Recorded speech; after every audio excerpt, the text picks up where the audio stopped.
안녕하세요. 안녕하세요. 데터의 주간 환율 전망이 돌아왔습니다. 저희가 이번 주에도 재택근무 때문에 못 만나가지고 이렇게 언택트로 진행하고 있습니다. 이번 주에는 제가 완전 맞췄죠? 네. 네. 아유, 참, 이렇게 너무 완벽히 맞춰서 아주 기쁜 시간들이었습니다. 네, 달러원 10월 19일부터 28일까지 저점은 1125.10, 고점은 1144.00, 오늘 수요일 종가는 1130.60원이었습니다. 무슨 일이 있었냐면 저희 유튜브 채널 커뮤니티에도 적어놨지만 미국의 재정 부양책에 대해서 지난주에는 상당히 긍정적인 기대감이 있었습니다. 낸시 펠로시 미국 하원 의장이 협상 시한을 좀 느리기도 했고 협상이 진척이 되고 있는 것처럼 보였기 때문에 달러 환율은 계속 하락을 했었는데요. 그리고 이번 주에는 한국 GDP, 3분기 GDP가 시장 예상을 상회함에 따라서 1125원 선까지 환율이 하락하기도 했었습니다. 그런데 이제 오늘 수요일에는 미국 재정 부양책이 이제 대선 전에 결론이 나기가 어려워진 상황이 됐고요. 그다음에 유럽이나 또 미국도 워낙 코로나 재확산세가 너무나 심각해졌기 때문에 1130원 선으로 반등을 해서 마감을 했습니다. 지금은 좀 더 오르고 있죠. 네. 네, 지금은 유럽에서 이제 너무 코로나 확진자가 많이 나오니까 봉쇄를 할 수도 있다 이런 전망에 따라서 안전자산 선호가 더욱 강해져서 30원대 중반을 향해서 좀 오르고 있는 게 확인이 됩니다. 어떻게 보셨나요? 네, 일단은 말씀하셨듯이 위안화의 강세 추세가 이제 뭐 쉽게 꺾이지 않고 뭐 이제 시작이다라고 보는 시각도 좀 많이 있고, 거기다가 원화가 요새 특히 또 위안화보다 오히려 어떻게 보면 더 체감적으로는 더 강세의 느낌? 가장 그 달러 대비 강한 통화의 느낌으로 좀 하락을 하고 있는데, 어떤 주식시장이나 채권시장의 변동성에 대비해 그런 거랑 상관없이 상당히 견조하게 빠지는 게 좀 인상이 깊어요. 이게 그 외환당국에서는 수급은 균형인데 시장 심리가 달러 숏으로 많이 쏠려 있어서 이주시할 것 뭐 이런 얘기를 하는데, 네. 그래서 과연 심리만으로 이렇게 빠지는 것 같지는 않고 어떤 수급상에 달러 매도하고 원화를 매수하는 어떤 그런 그 수출업체들의 내고 이외에 어떤 그런 수급상 원화자산 좀 투자하기 위한 뭐 그런 움직임이 좀 있는 게 아닌가라고 싶을 정도로 좀 강하게 좀 빠지는 듯한 인상이 깊어요. 깊은데 일단은 저는 미국 대선을 일주일 앞두고 있는 지금 시점에서는 추가로 여기서 달러 숏을 내기에는 조금 부담스럽다고 생각합니다. 네, 그렇죠. 저희가 다음 녹화할 때는 대선이 끝나 있고 결과가 나와 있을지 혼돈 속에 있을지 알 수 없지만 예, 네, 그렇습니다. 기대가 됩니다. 어쨌든 이제 제가 그 단적으로 말씀드려서 지금 각 자산군마다 연동되지 않는 모습이 드러나고 있는데 유럽보단 미국 경제 상황이 좋고 미국 경제 상황보다는 동아시아, 중국, 한국의 경제 상황이 좋기 때문에 결국 환율 하락은 이런 펀더멘털을 반영을 한 거다라고 보는 게 맞을 것 같고요. 그래서 이제 뭐 주식이 뭐 오르든 내리든 상관없이 환율은 그냥 계속 빠지는 그런 모습을 보여왔습니다. 하지만 그것들이 이제 미국 대선을 앞두고 차익 실현성으로 돌아설 수가 있고요. 미국 대선도 상당한 불확실성을 시장에 제공을 할 것으로 보고 있기 때문에 더 빠지기는 좀 어렵지 않을까. 일단 일주일간은 그렇게 볼 수가 있을 것 같습니다. 네, 그러면 이제 경제 기사 읽어보겠습니다. 먼저 모건 스탠리가 이머징 마켓 통화에 올인할 때라는 기사를 냈는데요. 연합 인포맥스 기사고요. 어떤 논리냐면 이머징 마켓, 그러니까 이제 선진국이 아닌 개발도상국들의 통화와 국가 신용이 랠리를 보일 거다. 연말이 되면 좋아질 거다. 이런 전망을 내놨습니다. 모건 스탠리의 분석가들은 민주당이 백악관, 상원, 하원에서 모두 이길 가능성이 있다. 시장은 이런 민주당의 압승 가능성을 가격에 낮게 반영하고 있다고 말했고요. 이런 것들은 이제 상당한 경기 부양과 더욱 일관된 경제 정책, 그러니까 민주당이 하고 싶은 대로 경기를 부양할 수 있는 그런 좋은 상황이 될 거다라는 얘기죠. 이에 따라서 브라질 헤알화, 멕시코 페소, 콜롬비아 페소를 선호하고 남아공 랜드화, 러시아 루블화에도 롱 포지션, 그러니까 이런 이머징 통화들을 매수 포지션으로 가져간다고 밝혔습니다. 그리고 효과적으로 코로나19 백신이 보급될 경우 세계 경제는 회복이 될 텐데 이머징 쪽에서 더 완전하게 회복이 될 가능성이 높다면서 이럴 경우 중국처럼 이미 회복된 세계 경제 부문에서 다른 이머징 마켓으로 투자자들이 자금 이동하는 것을 볼 수 있을 것이다 라고 내다봤다고 합니다. 사실 이 이머징 마켓은 제 관점에서는 크게 중요한 시장은 아니죠. 달러원의 관점에서도 그렇고. 그러니까 이 마지막 문장, 중국처럼 이미 회복된 세계 경제 부문. 이런 데서 저의 논리가 맞다는 게 드러나는 거죠. 중국이랑 한국 경제 상황이 제일 좋다. 이런 것이 반영이 되고 있는 상황이고요. 하지만 블루웨이브, 민주당의 압승이 과연 올 것인가? 어떻게 보시나요? 저는 민주당의 압승은 조금 회의적으로 보고 있는데, 일단은 미국 언론에서는 지금 바이든이 거의 당선이 확실시되는 분위기로 가고 있는 것 같고, 그리고 같은 날 치러지는 상원 선거 역시 한 6대4에서 7대3 정도로 이제 민주당이 승리할 거라고 좀 보고 있는 것 같은데, 저는 뭐 항상 좀 보수 쪽은 선거가 다가올수록 좀 결집력이 강해진다고 보고, 그리고 대법관을 어제 강행을 했는데 그렇죠. 베럿 대법관이 조금 공화당은 이제 개판 칠 준비를 이미 완료해 놓은 상태인 것 같아요. 거의 뭐 선거 불복 막 이런 거 할 것 같고, 느낌이 막 지금 트럼프가 워낙 그동안 보여준 행동이 어디로 튈지 모르는 사람이라서 어정쩡한 선거 결과가 나오거나 그러면 뭔가 변동성이 한번 크게 올 것 같은 그런 느낌은 있는데, 일단 이 기사랑 연결지어서 보면은 바이든이 되든 트럼프가 되든 강도의 차이만 조금 있을 뿐이지 사실상 달러 약세를 장기간 유도한다는 건 마찬가지인 것 같거든요. 네. 일단 미국 경기가 만연한 회복세로 돌아서기 전까지는 연준에서도 이미 2022년까지는 금리 인상 없다고 공언을 해놓은 상태고, 그리고 아직 이제 코로나로부터 발생된 침체가 한 절반 정도 되돌려진 상태이기 때문에 이거를 나머지를 더 부양하려면은 미국 입장에서는 달러 약세를 선호할 수밖에 없을 것 같아요. 그래서 대부분의 사람들이 앞으로 한 1년에서 2년간은 달러 약세를 얘기하고 있는데, 이미 달러 약세가 좀 진행이 되고 있는 부분이 있고, 네. 일단 대선 결과를 보고 더 얘기를 해봐야 된다고 생각을 해요. 네. 그래서 사실 이 시장이 민주당 압승 가능성을 가격이 낮게 반영하고 있다. 이거는 좀 아니라고 생각을 하는 게, 상당 부분 저는 이거는 반영이 됐다라고 생각을 합니다. 좀 네. 많이 반영하고 있는 것 같아요. 네. 그래서 이 전체적으로 모건 스탠의 이런 전망은 썩 마음에 들진 않는 그런 내용이었습니다. 자기들이 이머징 통화에 올인하고 나서 이런 기사 쓴 것 같아요. 맞습니다. 네. 그럼 다음 기사 보겠습니다. 또 연합 인포맥스 기사고요.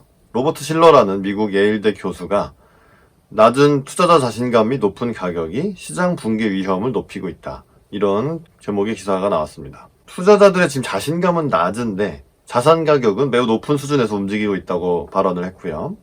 이런 콤비네이션은 반드시 시장이 붕괴할 거다라고 그런 것을 의미하진 않지만 위험이 상대적으로 매우 높다는 것을 의미한다고 주장을 했습니다. 그래서 이제 코로나 확진자 수 증가와 또 혼란스러운 선거 결과는 사람들을 흔들 수 있다. 사실 진짜 뭐 거의 대재앙이 올 것 같은 그런 느낌도 드는데요.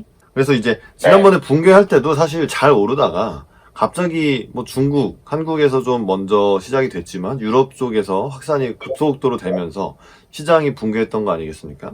만약에 그런 비슷한 모습이 다시 나타난다면 너무 위험하다. 이런 심리적인 느낌이 나타날 수가 있기 때문에 전반적으로 부정적인 분위기가 만연할 수 있다고 주장을 했습니다. 어떻게 보시나요?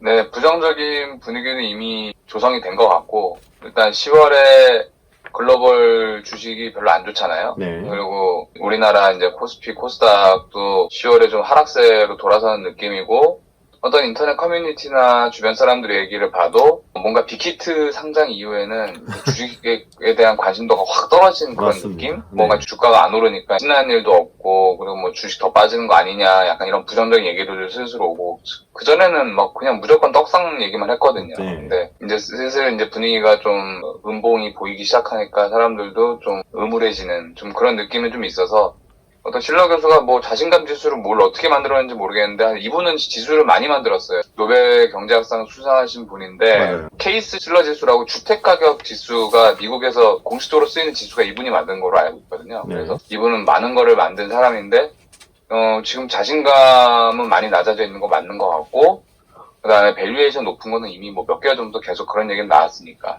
네, 뭐 사실은 제일 위험하다는 거는 많이 올랐다는 게 제일 위험한 거겠죠. 그렇죠. 그리고 네. 뭔가 불확실성을 앞두고 있고, 마침 대선에 맞물려서 코로나가 미친 듯이 다시 퍼지고 있어요. 유럽과 미국에. 그럼 이런 것들을 보면은 자산가들 혹은 뭐 사모펀드나 기타 큰 손들이 이미 차익 실현에 돌입을 한 것 같고, 올해 많이 먹은 장에서 연말이 다가오면서 불확실성을 피하고자 어느 정도 주식시장을 흔들어놓을 가능성은 상당히 높다고 생각합니다. 네, 그렇죠. 그러니까 미국 대선 결과가 좀 깔끔하게 나온다 하면은 다시 랠리를 물론 할 수도 있습니다. 할 수도 네, 있겠죠. 그럴 수 있죠. 근데 그게 아닐 수도 있고, 그다음에 코로나 지금 재확산세는 어떻게 막아야 될지 사실 잘 모르겠어요. 왜냐하면 지금 최대한 각국이 봉쇄는 안 하려고 하지만 봉쇄 안 하고 막을 수 있을까요? 그다음에 백신 자체도 실제 상용화되고 보급이 되려면 결국 내년을 돼야 되고, 그리고 증시나 뭐 이런 주식 가격의 상승 동력은 결국 돈이 돌아와서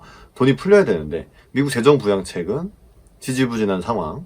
네. 그다음에 이제 약간 요 정권 교체기가 되면은 합의나 뭐 이런 진척 상황이 좀 느려질 수가 있다는 점이 우려스러운 점이고, 네. 그래서 돈이 더 들어오면서 더 오를 수가 있는 이런 분위기는 현재 아니다라고 보는 게 맞을 것 같습니다.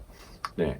그래서 이런 불확실성에 좀 대비를 해야 되는 시기다라고 생각이 듭니다. 네, 다음 주 하는 전망 해보겠습니다. 1130원 정도에서 끝났는데요. 다음 주라 하면 이제 미국 대선 주간입니다. 네. 저는 코로나 때문이기도 해서 우편 투표를 사상 최대로 제일 많이 했다. 이것에 주목을 하는데, 우편 투표를 많이 했는데 그 민주당 지지자 쪽이 우편 투표에 좀 더 참여했다고 알려져 있고, 트럼프는 이거 개봉 안 하고 싶을 것 같아요.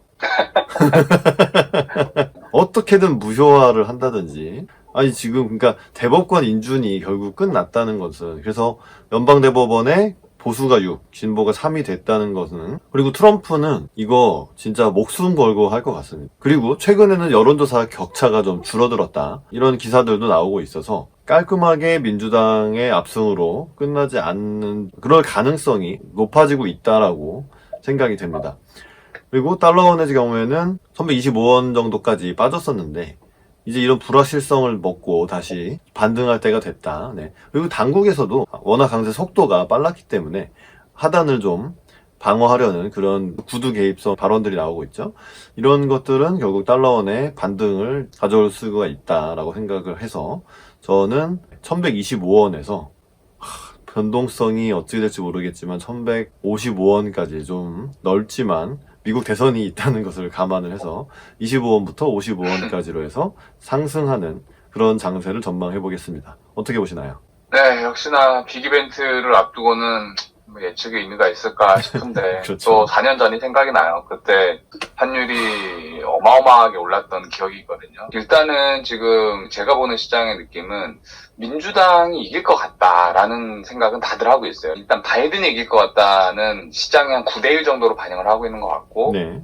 민주당이 상하원 다 잡을 것 같다 정도는 한 6대4 정도 반영을 하고 있는 것 같아요. 맞아요. 제 느낌은. 네. 근데 항상 이제 2016년에도 트라우마가 있기 때문에 미국 언론을 과연 믿을 수 있느냐, 이 여론조사 믿을 수 있느냐, 과연 이 선거인단제도 하에서 어떤 변수가 또 어떻게 튀어나올지 모르고 아직 일주일 정도의 시간이 남아있기 때문에 한쪽으로 치우친 이 뷰를 조금 조정할 필요가 있다고 생각을 해요. 그래서 일단은 나중에 트럼프가 되든 바이든이 되든 저는 당분간 달러 약세 추세로 간다고 생각을 합니다. 하지만 일단은 포지션을 좀 정리하고 관망세로 가야 될 타이밍이라고 생각을 하기 때문에, 뭐 저만 그런 게 아니라 다른 사람들 많이 그렇게 생각을 할 거예요. 그러면은 추가로 달러 숏을 내기보다는 아무것도 안 하던지, 아니면은 자기가 좀 달러 숏 포지션이 과하다고 생각을 하면 좀 감아야겠죠. 수출업자들 입장에서는 환율이 더 오를 수도 있을 것 같은데 좀 버텨보지, 약간 이러면서 수급상으로는 달러 매수가 좀 우위가 있을 것 같고, 심리적으로는 한 중립 정도가 맞지 않을까 싶어요. 네. 그래서 저는 1120원에서 네. 이거 의미가 1160원 하고 싶은데